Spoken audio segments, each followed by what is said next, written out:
అందరికీ శుభోదయం. ఈరోజు హెల్తీ బ్రేక్ఫాస్ట్ చపాతీలండి. ఇవి ఏ కర్రీలోకైనా బాగుంటాయి. నమస్కారం అండి, మొత్తం మాట స్వాగతం. ఈరోజు గోధుమ పిండి రాగి పిండితో చపాతీ చేస్తున్నాను. ఎలా చేయాలో చూపిస్తాను చూడండి. కప్పు గోధుమ పిండి,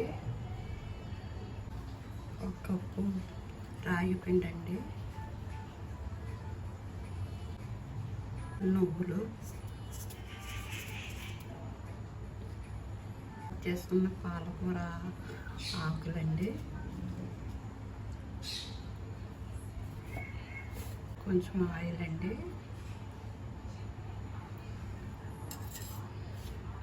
బాగా కలుపుకొని కొంచెం వాటర్ వేసుకొని చపాతీ పిండిలాగా ముద్దలా కలుపుకోవాలండి.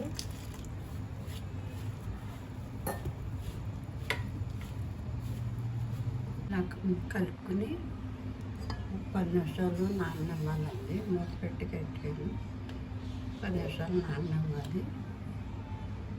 ఇదిగోండి 10 నిమిషాలు అయిందండి. ఇప్పుడు చపాతీలాగా ఒత్తుకోవాలండి.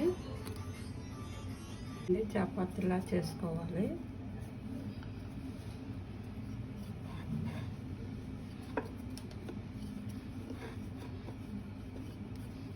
ఇదిగోండి ఇలాగా అన్నీ కూడా ఇలా చపాతీలా చేసుకోవాలి. మీద ప్యానం పెట్టుకుని చపాతీలు ఒక్కొక్కటి కాల్చుకోవాలి. కొంచెం నెయ్యి వేసి కాల్చుకొని చాలా టేస్టీగా ఉంటుందండి. కాదండి